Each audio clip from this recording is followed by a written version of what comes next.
Qui vient de me présenter, hein, Tarek, il a fait une excellente campagne ici dans le comté en 2022. Vous en avez tous été témoins.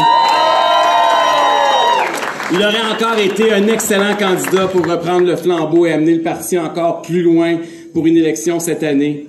On en a discuté longuement. On vous a consulté et tous les conservateurs dans Arthabasca arrivaient à peu près à la même conclusion. Peu importe le candidat, l'important c'est de gagner.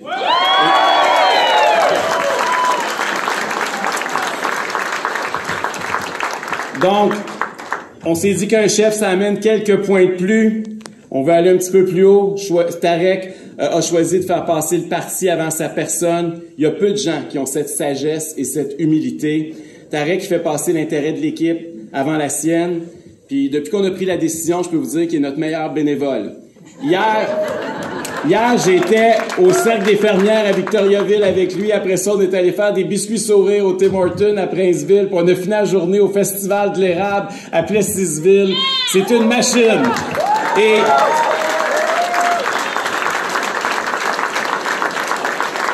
en me disant d'être le candidat dans Arthabasca aujourd'hui, là, Tarek, il nous donne une leçon de vie à tout le monde. Puis je veux aujourd'hui lui dire que j'en suis reconnaissant.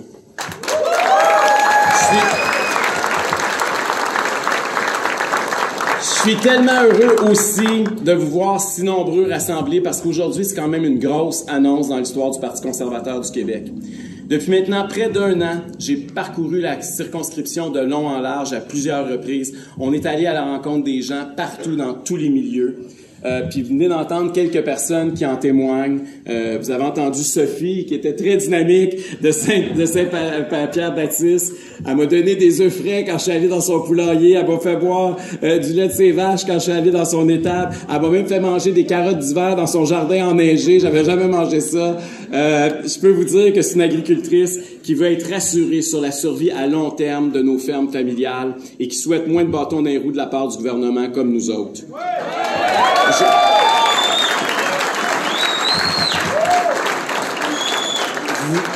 Vous avez aussi entendu Yann qui a sa fromagerie où on est si souvent rassemblés, souvent dans sa salle de conférence à l'arrière, et qui m'accompagne aussi pour aller à la rencontre des gens d'affaires de la circonscription. C'est un entrepreneur dynamique, comme vous avez pu le constater, qui, comme nous, veut avoir plus de liberté d'entreprendre, moins de taxes, moins de paperasse. Yeah!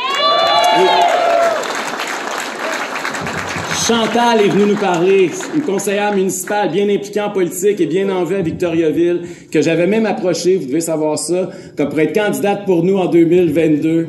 C'est une élue qui, comme nous, veut plus d'autonomie pour nos villes et nos villages. Merci Chantal. Il y a eu Philippe qui a été le premier au début, avec qui j'ai eu la chance de parader dans sa carriole à la parade du Festival du Cheval de Princeville. Je suis aussi devenu un des fans inconditionnels de sa boulangerie, mais surtout en particulier de ses Joe Lemieux que tous les gourmets de la région connaissent bien. Et finalement, il y a eu Mélanie qui s'active avec nous depuis déjà quelques années ici dans l'association, qui travaille dans le milieu de la santé. Et ce qu'elle a dit tantôt, je veux vous en parler parce que c'est important. L'écoute. Quand on est en politique, là, vous m'entendez parler, mais quand on est en politique, une des choses qui est les plus importantes, c'est d'être à l'écoute des gens d'abord et avant tout. Et je te remercie de me le rappeler, puis je suis content que tu l'aies souligné aujourd'hui. Mais si on est tous rassemblés aussi nombreux ici aujourd'hui, ben c'est parce que il faut que je vous annonce le secret le mieux gardé en ville. En vue de l'élection partielle qui aura lieu dans Arthabasca, je vous annonce officiellement aujourd'hui que je suis votre candidat et votre prochain député.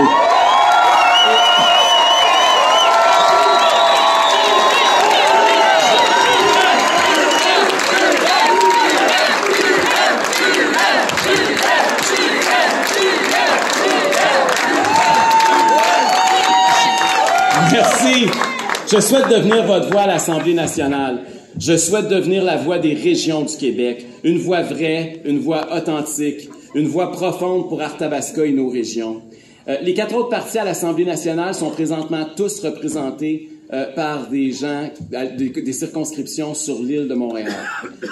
Pour les conservateurs, là, nous autres, on pense qu'on peut et on veut devenir la voix d'un autre Québec, celle du Québec tranquille, celle du centre du Québec, celle de toutes les régions du Québec, celle dont on parle beaucoup moins, mais qui travaille fort, qui se lève tôt, puis qui nourrit les Québécois.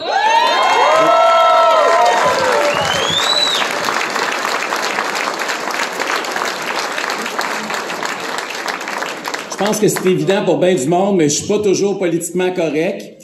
Vous en avez peut-être déjà aperçu. Des fois, je dis des choses qui choquent un peu les gens de Montréal.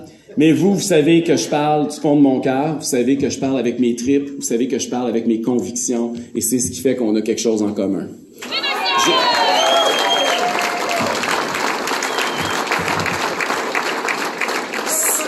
Si je suis ici dans Arthabasca aujourd'hui, c'est parce que je veux défendre le producteur de canneberge de Notre-Dame-de-Lourdes qui attend pendant 6 ans pour avoir un permis pour augmenter sa production. Si je suis ici aujourd'hui, c'est parce que je veux que les gens de Plessisville puissent agrandir leur parc industriel au lendemain de leur fusion municipale, puis qu'ils réussissent, puis que je veux qu'ils arrêtent d'avoir des bâtons dans les roues de la part du gouvernement. Si je suis ici aujourd'hui, c'est parce que je veux accélérer la transition de l'hôpital Saint-Ferdinand qui attend depuis beaucoup trop longtemps. Si je suis ici, c'est parce que je veux collaborer avec les citoyens de Saint-Valère qui ont complètement été bloqués parce qu'on les considère tous injustement en zone inondable. Je veux appuyer aussi les développeurs de l'Histoire qui tentent de construire des nouvelles maisons, puis les jeunes familles qui veulent habiter ces maisons-là sans que ça prenne un autre 4 ans avant d'avoir des autorisations. Si je suis ici aujourd'hui, c'est parce que je vais épauler le milieu communautaire à Victoriaville où on se trouve pour mieux venir en aide aux itinérants qui sont de plus en plus nombreux parce que l'itinérance, c'est plus juste un problème montréalais. Je veux accélérer la transition du terrain de golf de Saint-Rosaire pour permettre aux citoyens notamment d'agrandir leur camping. Je veux faciliter la construction d'infrastructures modernes à Sainte-Sophie d'Halifax. Je veux rassurer le producteur de lait de Saint-Pierre-Baptiste qui peut avoir confiance en l'avenir et en la gestion de l'offre.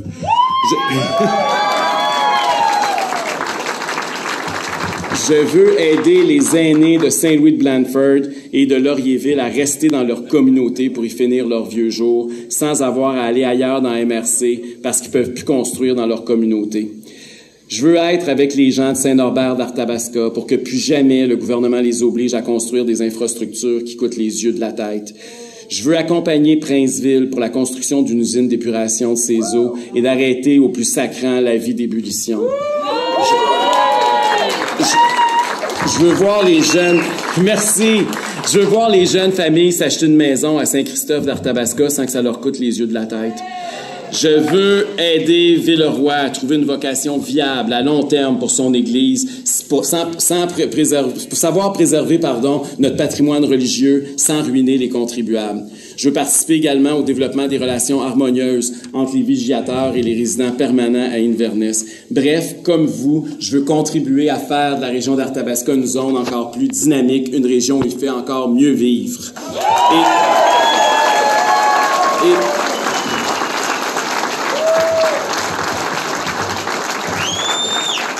Dans tous les coins du comté, dans toutes les villes ou tous les villages du comté, j'ai rencontré des travailleurs, des agriculteurs, des investisseurs, des élus, des citoyens qui aiment, qui veulent développer leur coin du Québec, qui veulent enrichir leur monde, qui voient grand pour Arthabasca. Mais partout, le gouvernement du Québec est là pour leur mettre des bâtons dans les roues, pour ralentir le processus, pour surtaxer le fruit de leur travail. Plutôt qu'être un partenaire pour faciliter, pour accélérer le développement du centre du Québec, le gouvernement Legault est devenu un frein, pour pas dire un boulet, quand c'est pas carrément un adversaire de la région.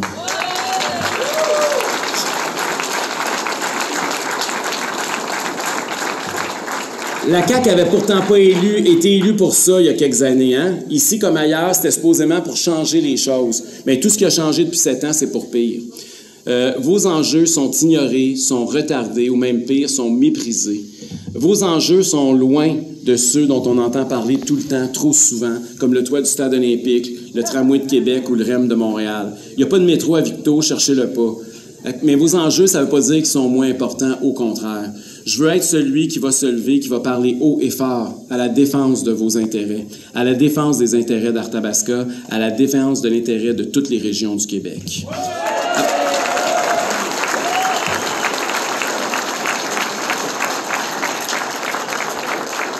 Avoir un chef dans une circonscription, ça vient avec des privilèges. À partir d'aujourd'hui, vous allez faire parler de vous à grandeur du Québec. Ça va commencer dès ce soir au bulletin de nouvelles. Mais vous serez enfin le centre de l'attention que vous méritez. Il faut que vous sachiez que quand un député se lève à l'Assemblée nationale puis qui pose une question, normalement, c'est un ministre qui répond en lisant des notes qui ont été préparées par ses fonctionnaires la veille. Mais quand un chef de parti se lève à l'Assemblée nationale pour poser une question, c'est le premier ministre du Québec lui-même qui se lève, qui répond et qui parle en son nom et celui de son gouvernement. Bien, ensemble, on va s'assurer de faire se commettre le premier ministre François Legault et son gouvernement sur vos enjeux à vous.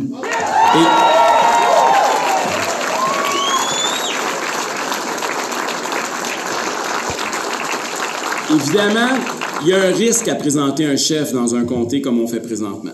Nos adversaires ne nous laisseront pas un pouce, ils vont tout faire pour empêcher le Parti conservateur du Québec de faire son entrée à l'Assemblée nationale par la grande porte.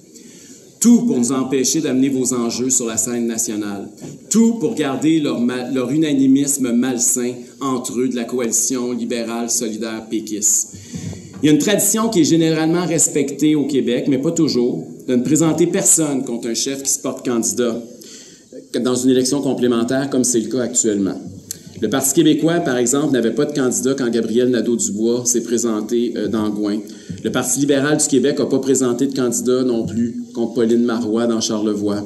Les caquistes et les libéraux ont aussi attendu de savoir si Paul Saint-Pierre Plamondon allait se porter candidat dans Marie-Victorin en 2021 avant d'annoncer qu'il présentait un candidat.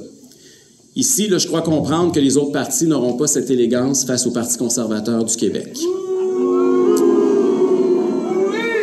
Ils ne veulent pas nous laisser entrer à l'Assemblée nationale. Ils ne veulent pas de nous dans la maison du peuple. Mais c'est bien parfait comme ça. Savez-vous pourquoi? Parce que justement, on va se battre encore plus fort, on va prendre notre place contre notre gré, puis on va les battre, un par un.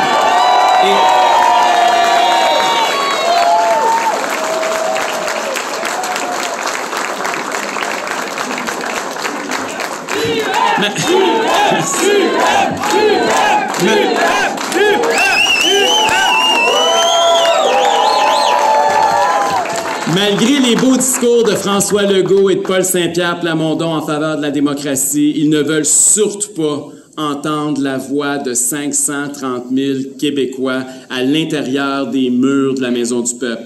Ils ne veulent surtout pas que le Québec tranquille que vous êtes devienne bruyant. Ben, on va en faire du bruit d'abord.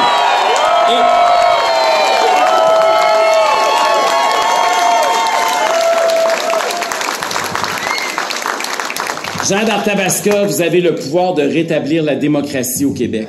Vous avez le pouvoir de permettre à 530 000 Québécois d'avoir un siège sur 125 à l'intérieur de l'Assemblée nationale. Vous avez la chance de donner à un Québécois sur 7 un siège sur 125. Faites les mathématiques.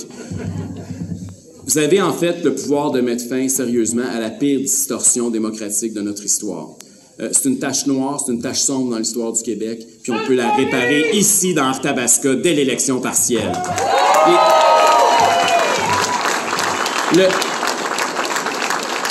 Le choix va être clair ici, dans Arthabasca. D'un côté, nous sommes le Parti du contribuable, je pense que vous pouvez le lire sur le lutrin où je me trouve. On est le parti qui veut couper dans le gras de l'État, réduire la taille de la fonction publique, additionner la contribution du secteur privé en santé, exploiter notre gaz naturel, tout ça en vue de toujours laisser plus d'argent dans vos poches. De l'autre côté, vous avez un vieux Parti québécois avec son chef, Paul Saint-Pierre Plamondon, qui cherche toutes les excuses possibles et imaginables pour provoquer la tenue d'un autre référendum perdant sur la souveraineté du Québec. Toutes les excuses possibles et imaginables pour provoquer toujours plus de chicanes avec le reste du Canada. Alors que le Québec fait face à la pire crise tarifaire de notre histoire avec nos voisins américains, la dernière chose qu'on a de besoin, c'est des chicanes péquistes avec le reste du Canada.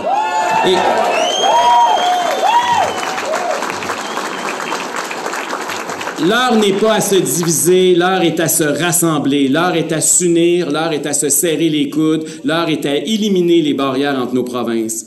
À court terme, la meilleure façon de s'assurer que le PQ et Paul Saint-Pierre Plamondon mettent leur projet de référendum au vidange, ben c'est d'élire le Parti conservateur du Québec dans Arthabasca.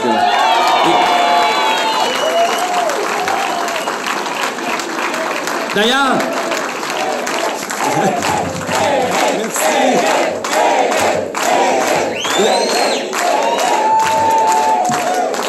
D'ailleurs, les péquistes et Paul Saint-Pierre Plamondon aiment tellement la chicane qu'ils n'en ont pas assez de se chicaner avec le reste du Canada. Cette semaine, M. Plamondon n'a même pas attendu que les bulletins de vote au fédéral aient été finis de compter pour commencer à se chicaner avec son supposé ami, le Bloc québécois. Il accuse Yves-François Blanchette de ne pas être assez séparatiste, de ne pas assez vouloir foutre le trouble puis le bordel à Ottawa. Il veut un test de séparatisme alors que la population du Québec, heureusement, a la tête complètement ailleurs. Aujourd'hui, j'ai un message pour les gens du Bloc.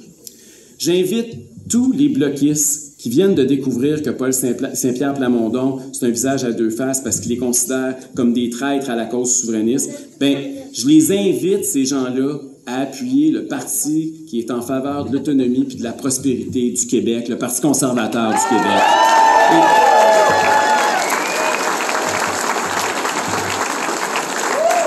Je vous tends la main. Je vous tends la main aux bloquistes, puis je vous dis que vous méritez mieux qu'un chef péquiste qui vous méprise, qui vous regarde de haut, puis qui veut vous faire passer des tests de pureté idéologique séparatistes.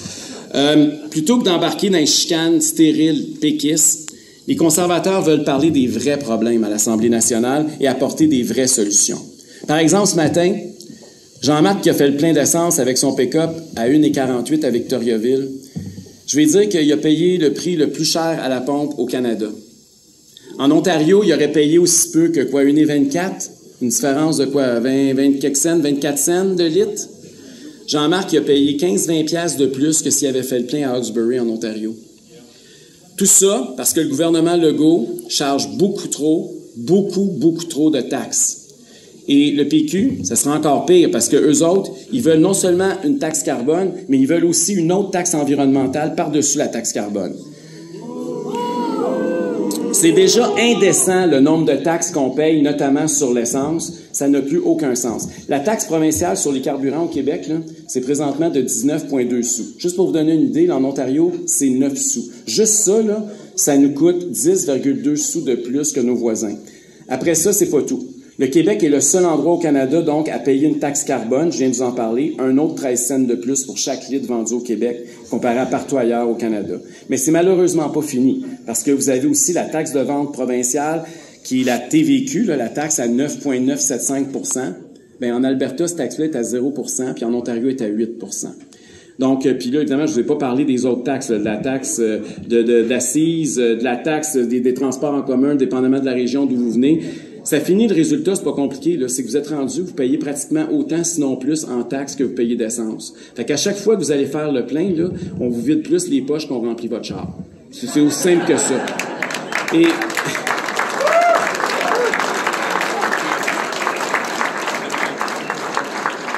au cours des dernières années, la taxe carbone à elle seule est venue vous siphonner 10 milliards de dollars dans vos poches. Tout ça pour réduire les gaz à effet de serre de 0,7 %, soit, au niveau des émissions mondiales, 0,001 %, 1 millième de 1 %. On a chargé 10 milliards de dollars aux contribuables et aux automobilistes québécois. C'est indécent, c'est scandaleux, il n'y a pas d'autre mot. Puis, c'est pourquoi que le Parti québécois, lui, il trouve que c'est pas encore assez, là. Vous avez vu, là, puis là, il en parle plus. Ils ont même enlevé, imaginez-vous donc, leur programme en matière environnementale de leur site au cours des derniers jours, parce que dans ça, on aurait appris qu'effectivement, eux autres trouvaient qu'on payait pas encore assez de taxes sur l'essence. Quand on a vu ça au Parti conservateur du Québec, qu'est-ce qu'on a fait? On a lancé la campagne « Prends ton gaz égal ». Prends ton gaz égal, ça veut dire à François Legault, arrête de nous siphonner, puis ça veut dire aussi qu'on veut payer le même prix qu'ailleurs au Canada. Et en vue de réduire les taxes, en vue d'éliminer la taxe carbone, en vue de sortir le Québec de la bourse carbone. En réaction à cette campagne-là, il y a moins d'un mois, les 4 partis à l'Assemblée nationale ont voté à l'unanimité. On n'a jamais vu ça, hein, qui vote tout à l'unanimité, mais ils ont voté à l'unanimité en faveur de la taxe carbone. Oui, à l'unanimité. Il n'y en a pas eu un seul qui s'est levé pour dire que ça n'avait pas de bon sens. Ils sont unanimes pour rejeter une proposition qui aurait l'appui de 60 % des Québécois. Jean d'Arthabasca, élisez-moi pour qu'on ait une voix sur 125 à l'Assemblée nationale. Ça presse!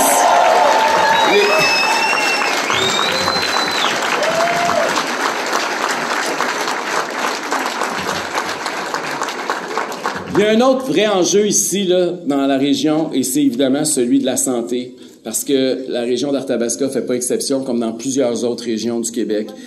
Tout est tout croche.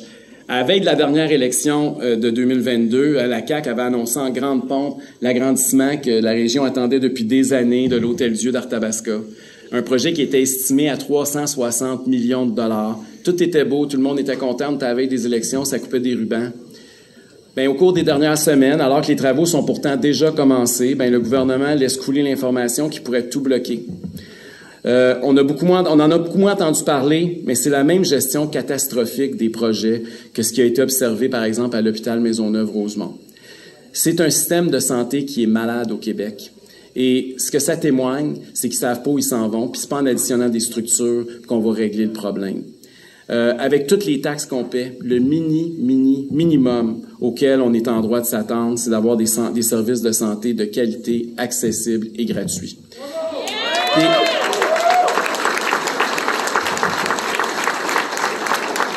Des coupures, oui, ça en prend, puis on est le parti des coupures, mais certainement pas dans les soins aux patients. Il faut couper dans le gras de l'État, pas dans la chair du monde.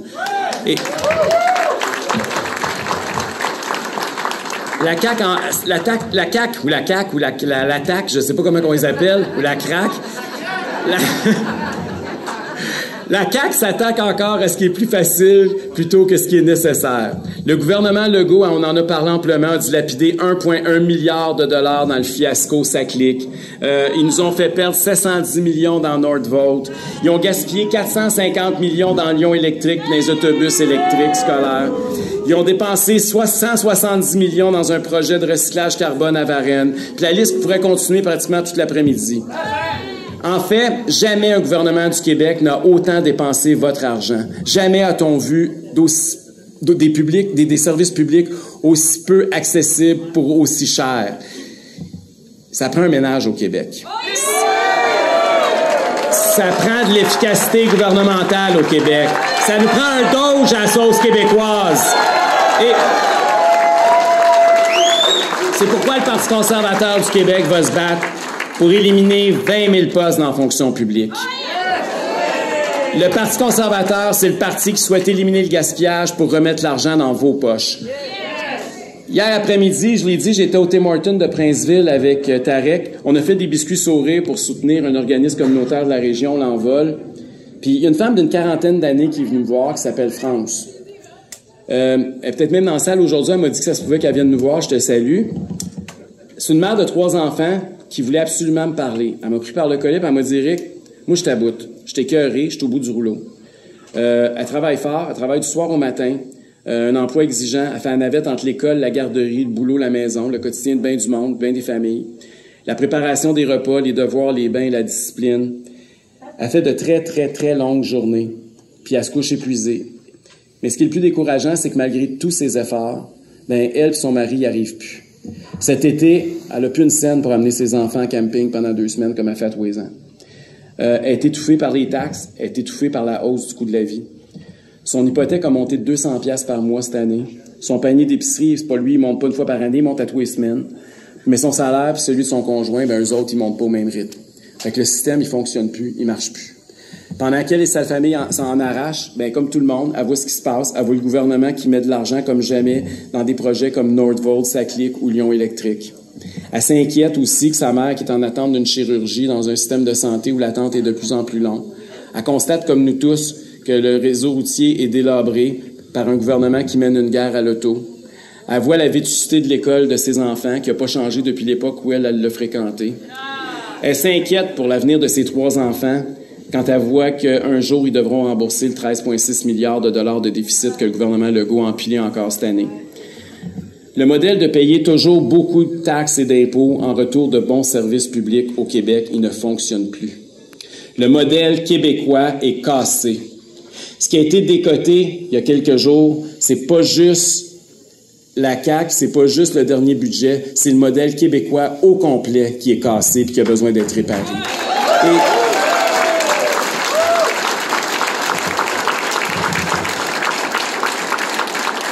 Et France, qui paye des taxes et des impôts comme une folle, elle se sent flouée.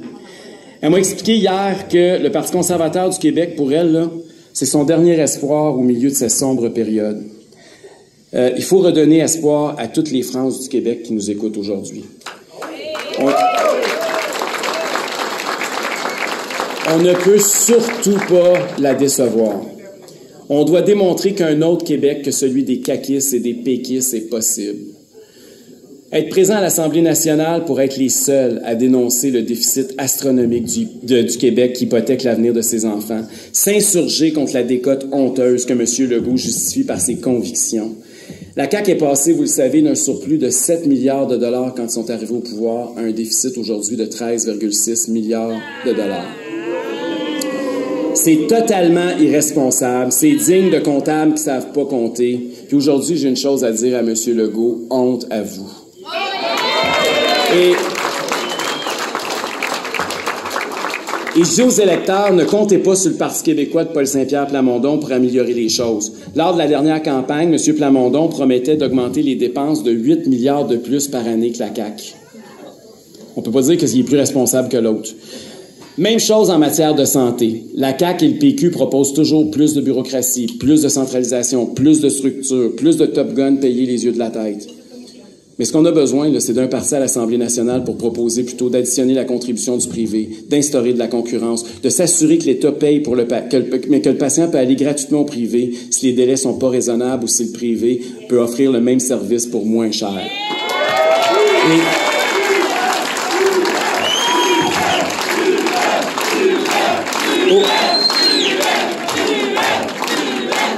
Aujourd'hui, là, on est rassemblés, on est heureux. On veut célébrer le lancement de notre campagne qui va nous mener à notre première grande victoire pour entrer par la grande porte de l'Assemblée nationale. Ça fait du bien à l'âme conservatrice à chacun d'entre nous. On réalise combien on est nombreux, combien on est déterminés.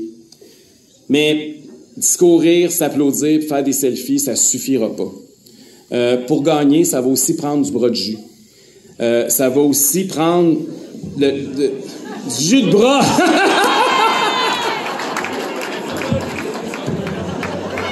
J'ai vraiment dit bras de jus. Il va falloir aller à la rencontre des électeurs d'Arthabasca puis convaincre le plus grand nombre. Seul, j'y arriverai évidemment jamais.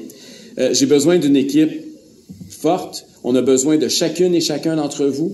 Si tout le monde rassemblé ici réussit à convaincre 20 personnes, c'est pas tant que ça, 20 personnes, là, bien, on gagnerait haut la main. Si on réussit à convaincre les gens qui sont déjà conservateurs, puis si on s'assure qu'ils vont voter, on va gagner.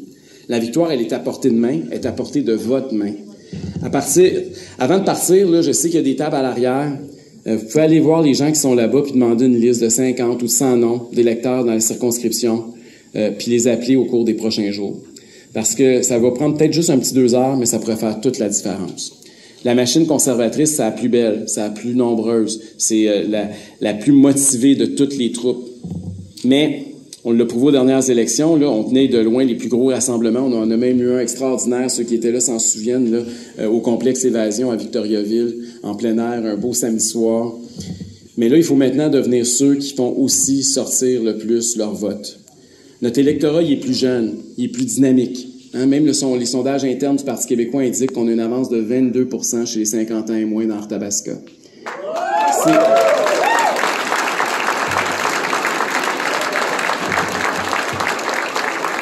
C'est très bien ainsi, ça témoigne qu'on est l'avenir du Québec.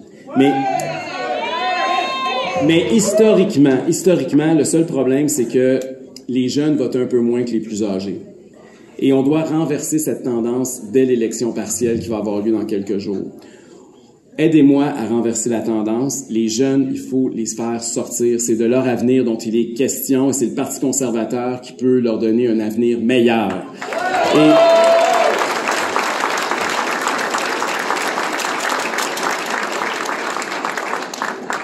Vous savez, on a le pouvoir entre nos mains, là. Moi, j'ai choisi de venir, puis c'est sûr qu'on prend un risque en venant dans Arthabasca, mais c'est un risque calculé, c'est un risque pour vous, parce que le Québec peut pas attendre. On peut pas attendre à l'élection générale avant de rentrer à l'Assemblée nationale, il faut le faire maintenant.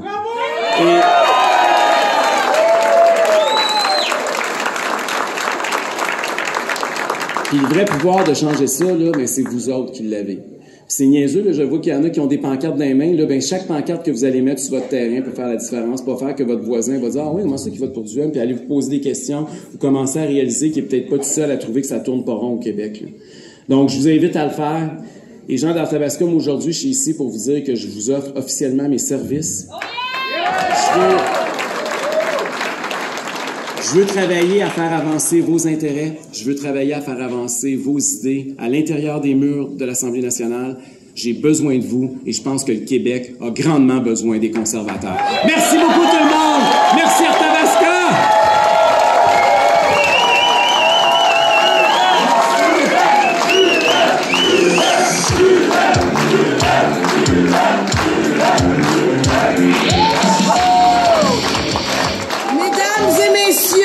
Le futur député d'Arthabasca, le chef du